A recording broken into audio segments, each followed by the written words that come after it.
आज के वीडियो में हम हॉरर मिस्ट्री स्पाइरल की घटनाओं के बारे में जानेंगे। आगे स्पॉइलर, आपको चेतावनी दी गई है। इस वीडियो को एक थंब देना सुनिश्चित करें। टिप्पणी करें कि आपका पसंदीदा हिस्सा क्या था और अधिक के लिए हमारे चैनल को सब्सक्राइब करें। डिटेक्टिव मार्वा बोजविक एक ऑफ ड्यूटी पुलिस है जो 4 जुलाई की परेड का आनंद ले रहा है। वह भीड़ में चलता है जैसे उसके सामने एक आदमी एक महिला का पर्स चुरा लेता है और भाग जाता है। बोजविक चोर को पकड़ने के प्रयास में उसका पीछा करता है। चोर एक सीवर ड्रेनेज पाइप से नीचे चला जाता है जबकि बोजविक उसका पीछा करता है। वह एक पुतले से विचलित हो जाता है जब एक सुअर के मुखौटे वाला आदमी उस पर पीछे से हमला करता है। जब बोजविक अपनी आंखें खोलता है तो उसके हाथ उसके पीछे बंधे होते हैं।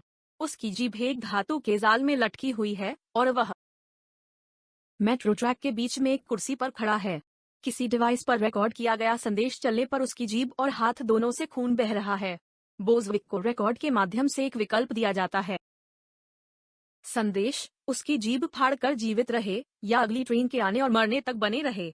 बोजविक अपनी जीभ को छुड़ाने की पूरी कोशिश करता है लेकिन समय पर नहीं बच पाता। वह ट्रेन की चपेट में आ गया और उसकी मौत हो गई। मैसेज के मुताबिक झूठ बोलने और लोगों को झूठा जेल में डालने की यही सजा है।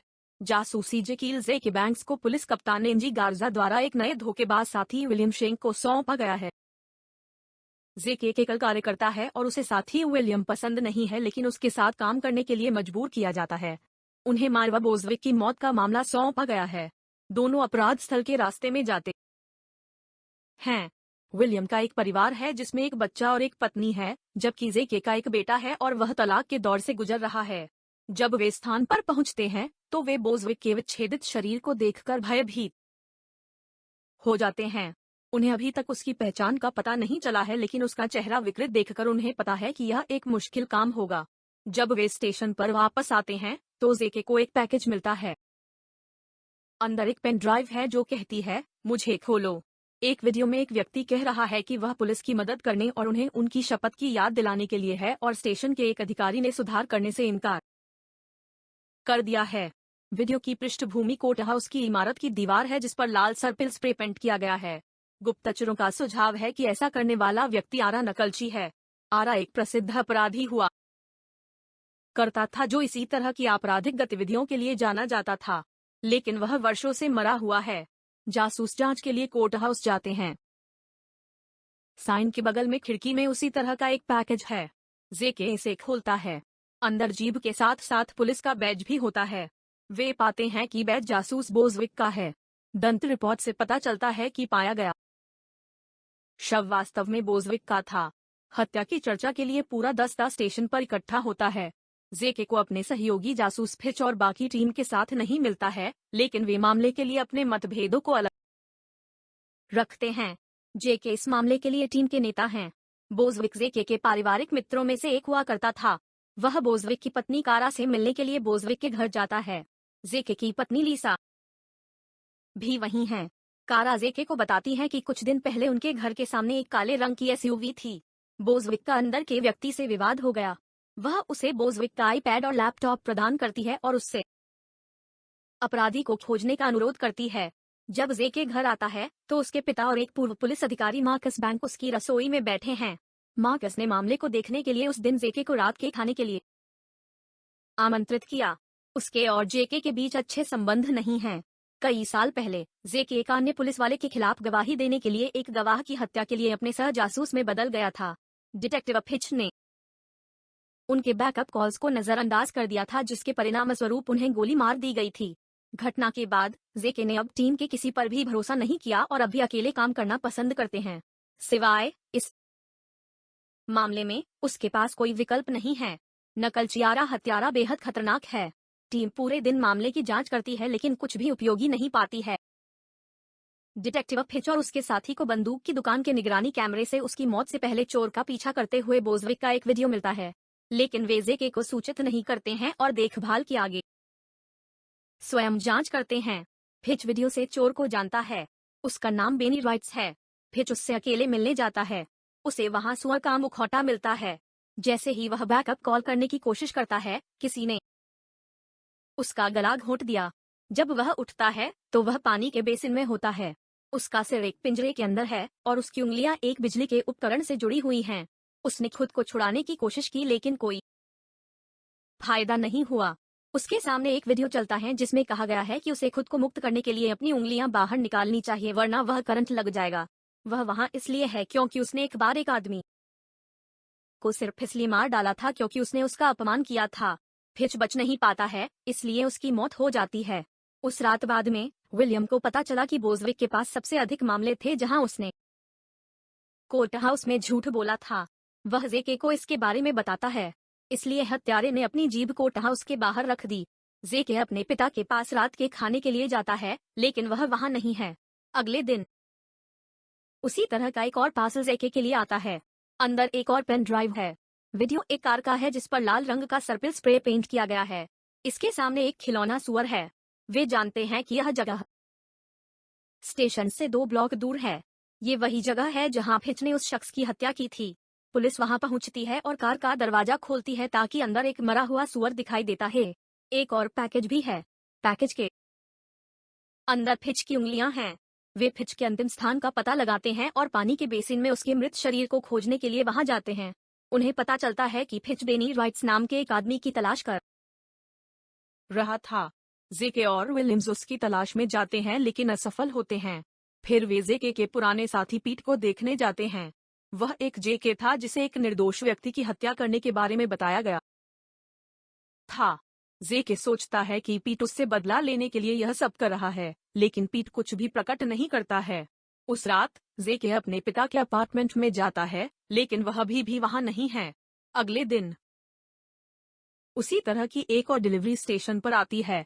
जेके इसे खोलता है। अंदर एक सुअर के कटे हुए सिर और अंदर एक नोट कहता है, मुझे अपनी त्वचा के नीचे मत आने दो।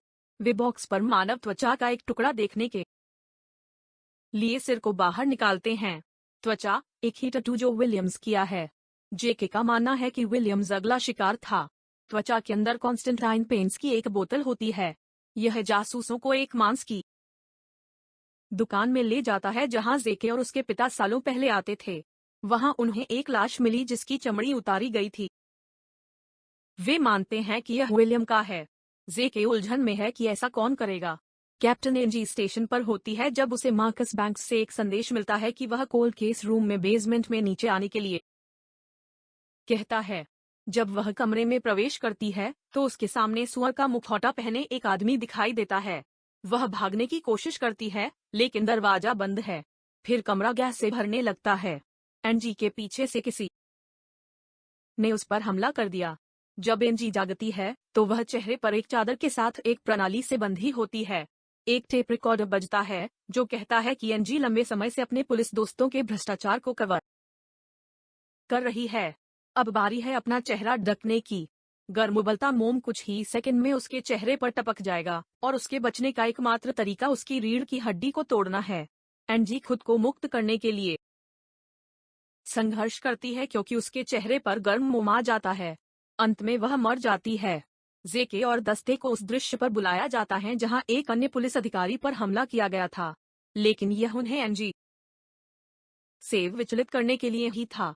जेके जल्द ही इस बात को समझ लेता है और एनजी को पाने के लिए दौड़ता है। वह और जासूस ओब्रायन तहखाने में पहुंचते हैं लेकिन तब तक बहुत देर हो चुकी होती है। वे सर्वेलेंस कैमरे से फुटेज चेक करने के लिए बाहर आते हैं। कुछ सेकंड का फुटेज गायब है। किसी ने इसे सिस्टम से क्लियर कर दिया है।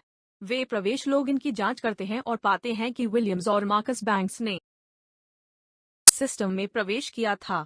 जासूस ओब्रायन ने मार्कस पर सब कुछ के पीछे होने का आरोप लगाया, जिससे जेके नाराज हो गया। वह वापस पीट के पास जाता है लेकिन वह वहां नहीं है। वह मार्कस को फोन करता रहा लेकिन वह फोन नहीं उठाता। अचानक कोई पीछे से जेके पर हमला करता है। जब वह उठता है तो वह एक पाइप से बंधे गोदाम में होता है। वह देखता है कि कोई छत से बंधा हुआ है। जेके एक बॉबी पिन के साथ कफ को खोलता है। वह अपने साथ वाले व्यक्ति की जांच करता है और देखता है कि वह पीट है। जेके उसे अनलॉक करने की कोशिश करता है लेकिन पीट कसकर जंजीर से जकड़ा हुआ है। उसके गले में कैसेट लटका हुआ है। जेके इसे चालू करता है। यह कहता है कि पीट को बचाने का एकमात्र तरीका एक कुंजी ढूंढना है। मशीनों की एक प्रणाली शुरू होती है। जेके को जल्द ही पता चलता है कि यह एक बड़ी ग्लास क्रशिंग मशीन है जिसे पीठ पर तेज गति से छर्रे फेंकने के लिए संशोधित किया गया है। यह पीठ पर कांच के टुकड़ों पर बमबारी शुरू कर देता है, लेकिन जेके कुछ नहीं कर सकता। कुछ देर के लिए मशीन रुक जाती है। तभी जेके को चाबी मिल जाती है, लेकिन इससे पहले कि वह उसे मुक्त कर पाता, पीठ मर जाता है। कांच के टुकड़ों से जेके भी जख्मी हुआ है।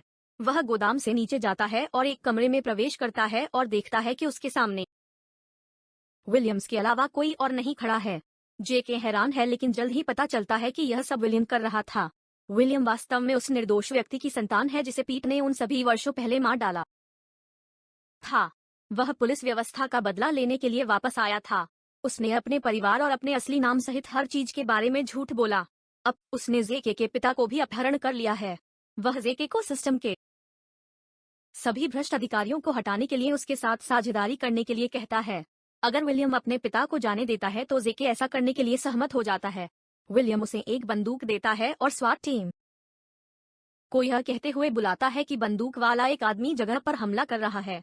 वह फिर जेके को एक कमरे में ले जाता है जहां उसके पिता को छत से लटका दिया जाता है। यह जेके की अंतिम परीक्षा है। उसे एक बंदूक सौंपी जाती है। मार्कस एक ऐसी प्रणाली से बंधा हुआ है जहां उसका खून उसके शरीर से और जार में चूसा जा रहा है। उसे बचाने का एकमात्र तरीका छत पर एक लक्ष्य को गोली मारना है जो उसे नीचे लाएगा। विलियम अपने पिता को बचाने या विलियम को मारने के लिए जेके को विकल्प देता है। उनकी बंदूक में केवल एक गोली है। जेके अपने पिता को बचाने का विकल्प चुनता है। फिर वह विलियम से लड़ने लगता है। कुछ ही देर में स्वाट टीम आ जाती है। जेके को यह नहीं पता है कि स्वाट टीम दरवाजे से तोड़कर एक यांत्रिक बदलाव का कारण बनने जा रही है जो मार्कस को फिर से ऊपर खींच लेगी। जैसे ही टीम अंदर आती है, वे एक ट्रिप वायर को ट्रिगर करते हैं, जिससे मार्कस की मजबूरी उसे फिर से ऊपर की ओर ले जाती है। फिर मार्कस की बांह अपने आप चलती है, स्वाट टीम में उससे जुड़ी बंदूक की ओर इशारा करते हुए। उनका शरीर कठपुतली के समान है। स्वाट टीम उसे निशानेबाज समझती है और उसे कई बार गोली मारती है। अंत में उसकी मौत हो जाती है। विलियम के भागते ही जेके पीड़ा में चिल्लाता है। देखने के लिए धन्यवाद। अगर आपको वीडियो अच्छा लगा हो तो लाइक और कमेंट करना न भूलें और इन फिल्मों के और सारांश देखने के लिए चैनल को सब्सक्राइब करें।